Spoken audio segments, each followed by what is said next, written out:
Hop là, on se met en place. Bonjour, bienvenue à vous, bonne année, bonne santé, la réussite, l'argent et tout ce qu'il faut pour être heureux dans ce monde. Vous avez pu voir justement que la chaîne est bien vide. Car j'ai décidé de mettre en non répertorié la grosse majorité des vidéos que j'ai fait sur les dernières années afin d'avoir un total reboot de la chaîne. Pourquoi ? Parce que j'en ai envie et j'avais depuis un petit moment l'envie de partir sur une nouvelle direction artistique. Alors certes, il n'y aura toujours pas autant de vidéos régulières, j'irai au fur et à mesure de mes envies. La majorité de mon travail, vous pouvez le voir sur ma chaîne Medisoulas Real, qui est ma chaîne dédiée à ce que je fais en tant que vidéaste, mais j'ai toujours envie de parler de cinéma et du coup il y a pas mal de choses que j'ai envie de parler sur cette année 2025. Déjà que c'était une année, je trouve, pas très bonne. Il y a eu quelques très bons films qui ont fait battre mon cœur, d'autres beaucoup moins, voire pas du tout, voire certaines envie de cramer ma carte UGC limitée pour plus jamais y aller, mais il y a toujours de belles surprises et c'est ça qui fait la magie du cinéma. Tac tac tac tac tac tac tac, douda douda. Avant de commencer, je tiens à dire une chose. C'est un classement et c'est un top strictement personnel. Vous avez tout à fait le droit de ne pas aimer les films que je vais mettre dans ce top et vous avez tout à fait le droit d'aimer les films que j'ai mis dans ce top. Chacun est différent, chacun a une sensibilité différente et c'est ce qui fait la magie du débat. Et à un moment, je n'ai pas à me justifier sur tel film et tel film. Et soyez de bons adultes dans les commentaires. Ça sert à rien de pignailler pour un X. Ouais, non, il est pas dans le stop. C'est mon choix. Je vois que je suis pas la seule surprise. Chainsaw Man, le film, réalisé par Tetsuya Yoshihara. J'adore Chainsaw Man. Chainsaw Man, c'est un manga que j'aime beaucoup, alors que je ne suis pas forcément totalement en manga aujourd'hui. Je préfère regarder l'animé que le manga. C'est tout simplement une question de goût et de sensibilité. Je trouve que ça se regarde beaucoup plus de manière fluide en animé. Le manga a tendance des fois à vraiment me perdre dans ma lecture et peut-être que j'ai une meilleure compréhension en animé. Voilà, c'est tout simplement un petit détail, mais pourquoi j'ai mis ce film en 10e place ? Pour la simple bonne raison que c'est un film qui parle d'amour et à un moment de ce que l'on veut dans notre vie et à quel point c'est important. Le personnage principal, lui, a juste une vocation de plaisir simple de la vie. Manger, vivre sa vie tranquillement, toucher des nichons.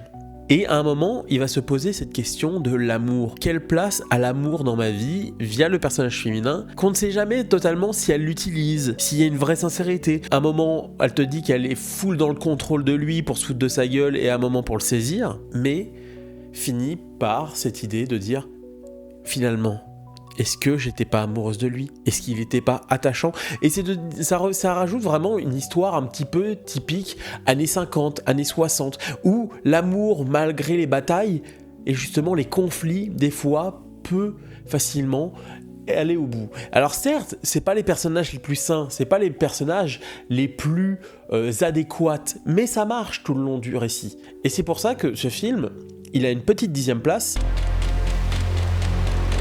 28 ans plus tard, réalisé par Danny Boyle. 28 ans plus tard, c'est tout simplement un film de Danny Boyle que je n'ai pas vu depuis très longtemps. Le Danny Boyle de l'expérimentation et qui, à un moment, te mène sur le récit initiatique de notre place, justement, de ce jeune garçon à vouloir montrer de quoi il est capable, de sa place dans cette société, ce microcosme, justement, métaphore du Brexit, va réussir à se surpasser et traverser surtout la chose qui, moi, est peut-être une des thématiques qui, je trouve très intéressante et qui me touche personnellement, le deuil. Et le deuil de laisser partir quelqu'un. Alors certains vont dire oui, mais c'est pas conventionnel et tout ça, mais c'est ce qui a fait la force de ce film. Ce film a du caractère, ce film a du grain, ce film a une texture que je ne vois quasi plus au cinéma. Et au moins, je préfère un film qui est radical dans sa façon de faire qu'un film qui ne tente plus grand chose aujourd'hui. Ce qui est le cas, par exemple, de la deuxième partie que je suis allé voir au cinéma il y a quelques jours avant cette vidéo. Et bah là, par exemple, je n'ai eu qu'une demi-molle. Je n'ai pas eu l'excitation, je n'ai pas eu la stimulation de me dire là, je vois quelque chose de radical. Et surtout, dans des sujets qui sont abordés, la radicalité doit être à son paroxysme. Sinon, ça ne vaut pas le coup. Manteau, j'en ai pas. T'es sérieux? Rothman, réalisé par Derek Cianfrance. Alors, ça fait vraiment plaisir, je vais le dire correctement son nom, Derek Cianfrance, qui revient avec un nouveau film, et surtout, ça fait du bien de voir, techniquement parlant, entre guillemets, du cinéma américain. Alors certains vont me dire, oui, mais les films de studio, c'est du cinéma américain, mais moi j'ai envie de cinéma américain qui parle de l'Amérique, de son histoire, de ses personnalités qui ont fait une fresque américaine. C'est tout bête, mais c'est ce qui, je trouve, a fait la force, justement, de ce film, c'est de me présenter un personnage qui tente tout pour sa famille, qui se retrouve avec le monde entier contre lui quelque part, et derrière qui va tenter de se reconstruire une vie, et toujours via le biais de l'amour. Et c'est très bien interprété par Channing Tatum et Kristen Dunst, qui me font croire à ça. Et surtout, c'est tout bête, c'est un truc que je ne vois que très peu aujourd'hui, des films qui parlent notamment de famille, justement de famille, d'une famille qui est certes décomposée, mais qui essaie de se ressouder, de se construire, et qui va se réunifier vers justement l'envie d'aller de l'avant. Alors certes, avec tous les retournements qui se passent, et c'est un film qui m'a beaucoup touché sur toutes les thématiques qu'il aborde, sans compter que j'aime bien revenir à cette caméra épaule, cette caméra à la fois très vivante, à la fois très sensorielle, qui est pas faite vraiment pour les plateformes où aujourd'hui tout est calculé. Là, je vois toujours, comme je le parlais de radicalité dans 28 ans plus tard, une radicalité dans la mise en scène, de se rapprocher des personnages, d'aller les chercher, de voir leur âme, de voir leur corps, leur cœur. Et c'est quelque chose que je trouve très vrai dans ce film. Je rentre pas forcément dans les détails à fond parce que c'est plus partir sur du ressenti strictement personnel, de ce qui m'a touché, de ce qui m'a donné envie dans ces films. Baby Assassin, Nice Day, réalisé par Yugo Sakamoto. Alors là, ça doit être le truc que vous avez pas entendu parler, car ce film, je l'ai découvert sur Twitter. Il y avait le pitch de cette trilogie, parce que c'est une trilogie, c'est le troisième volet d'une trilogie. L'histoire, on va dire, de deux jeunes filles qui sont, entre guillemets, des fonctionnaires assassins, et qui essaient de gérer leur vie avec tout le problème que ça amène. Et du coup, ça a été littéralement une vraie claque. À la fois de mise en scène, à la fois de fun, et à la fois d'écriture simpliste de personnages. Simpliste dans simple mais efficace. Deux personnages sont drôles, sont attachantes, on s'identifie très bien à elles. Il y a vraiment tout ce côté un peu critique sociétal du Japon, une nouvelle aventure de ces deux personnages, et de travailler en équipe avec d'autres corps. Et ce qui fait qu'à un moment, la complexité au Japon de travailler avec d'autres personnes, de savoir à quel point que le milieu du travail est quelque chose de compliqué, de complexe, qui te broie et qui par moment peut t'amener pas très loin de la dépression. Et ouais, le travail des fois c'est chiant. Ne prends pas le pas non plus de manière lourde, mais de manière divertissante, et ça fait globalement super plaisir. C'est très bien écrit, avec humour, avec spontanéité, et surtout des bonnes scènes d'action, très bien rythmées, très bien chorégraphiées, et très bien interprétées. Et justement, ça fait toujours du bien de voir des personnages féminins neufs, très bien écrits, et qui montrent justement une certaine vision du monde. J'espère en tout cas vous vendre bien cette trilogie. D'ailleurs, elle sera disponible en Blu-ray sur Spectrum par Spectrum Film en fin d'année. Donc si vous voulez vous acheter Blu-ray, sinon c'est disponible sur Filmo TV à l'heure actuelle. Donc je ne sais pas si vous regardez bien plus tard, ils seront encore dispo. Mais en tout cas, regardez ces films, c'est très intéressant. Reflet dans un diamant mort, réalisé par LNKT Bruno Forzani. Pourquoi ? Parce que je suis un amoureux de leur cinéma.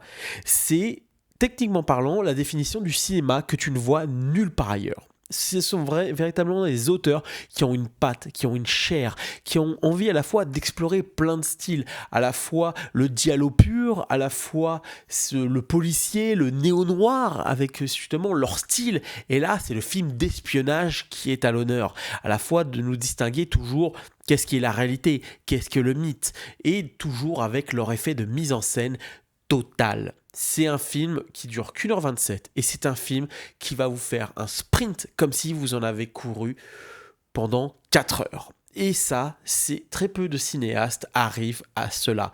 Accompagné par, je crois que c'est leur chef opérateur, Manuel Dacos, qui est pour moi l'un des meilleurs chefs opérateurs du monde, qui a vraiment sa patte, son style et qui l'offre à des réalisateurs très intéressants. Je pense notamment à Ekete Brunofsoni, je pense à Fabrice Duvels, et d'autres, notamment, je crois qu'il a travaillé pour Ozon.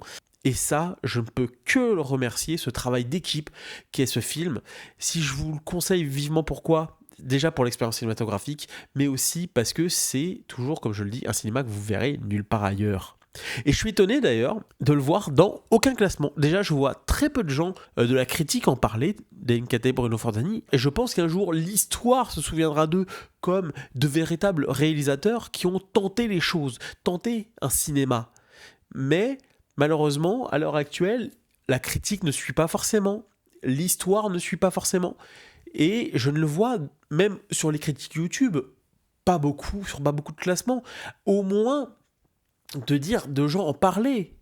Je regarde, il y a eu très peu de critiques sur ces films, et je trouve ça dommage.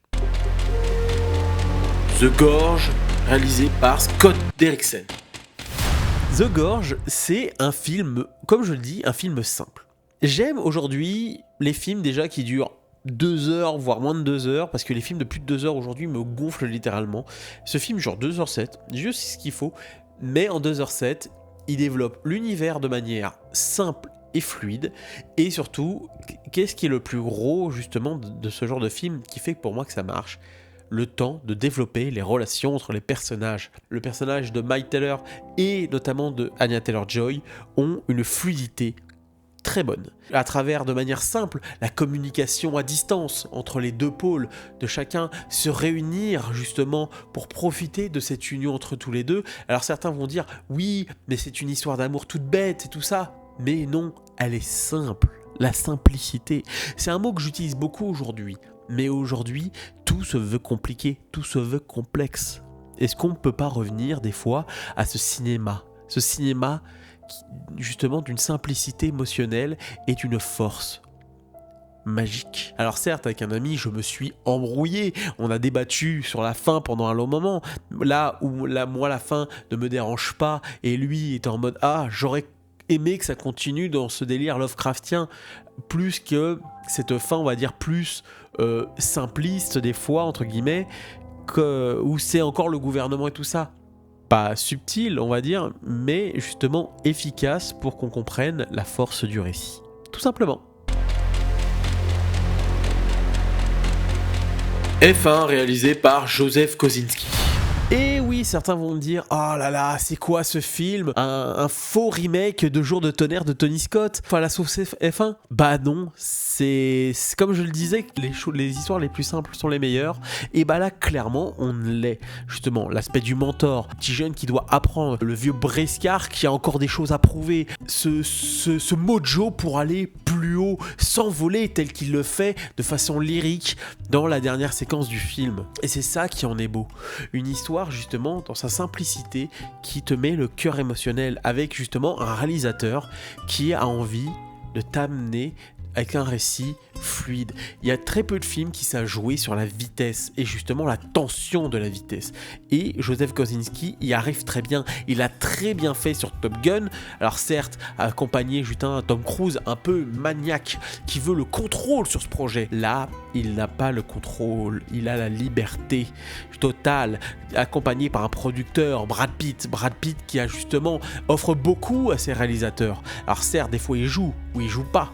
Mais là, il joue et il offre une très belle performance. Justement, une de ses plus douces, de ses plus tendres. Et on aime bien voir Brad Pitt avec ce visage-là.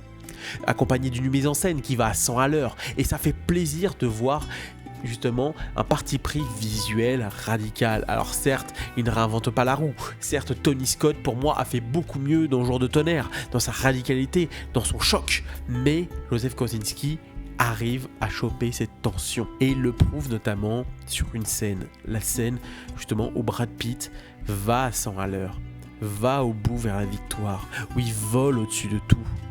À un moment, ça rajoute un grain de poésie que justement il n'y a pas ou il n'y a plus dans le cinéma aujourd'hui. Certains l'auraient fait gagner tout simplement. Non, il prend le temps justement de s'envoler et de rajouter de la poésie. Et ça, c'est bon. Donc F1, ça mérite pour moi cette bonne petite 5e place car j'ai beaucoup aimé ce film. Bird, réalisé par Andrea Arnold. Alors Bird, pour ceux qui ne savent pas, qui vont dire oui mais c'est un film de 2024, sauf que c'est faux, c'est sorti le 1er janvier 2025.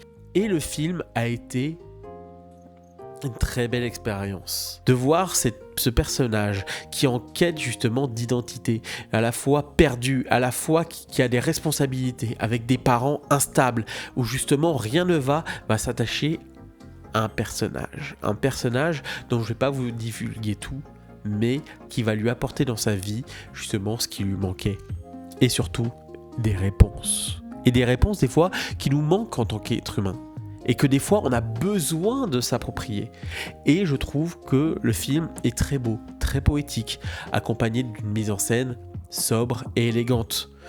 Et des fois, il en faut pas plus. Je pourrais parler pendant des heures de ce film. J'ai pas envie de faire une vidéo de 15 ans, de dire pourquoi j'ai aimé le film. Des fois, le cœur répond plus justement que 1000 mots.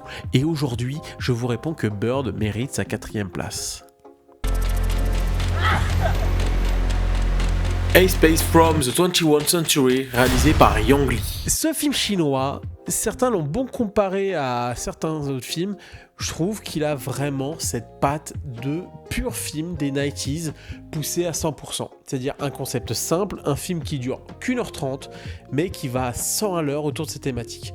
Le passage à l'âge adulte, justement l'amitié, la sincérité, comment garder un groupe soudé, et à travers une idée de voyager dans le temps entre deux périodes. Et je trouve que les personnages sont très bien traités, justement comment ils vont évoluer, comment ils vont essayer de garder leur amitié, mais à la fois leur s'offrir le meilleur destin possible pour que aucun ne soit mis de côté. Je suis un peu triste que par exemple certains l'ont mis dans leur flop, alors que c'est un film qui est d'une générosité incroyable dans la mise en scène, déjà par les changements de format, travail avec l'espace-temps, justement la mise en scène colorimétrique et jeu des ambiances et d'écriture. C'est un film qui est généreux et moi je suis sensible à cette générosité, des films qui vont avec ce cœur te dire voilà, on va t'offrir du spectacle, on va t'offrir quelque chose de grandiose et j'espère que tu passeras un bon moment.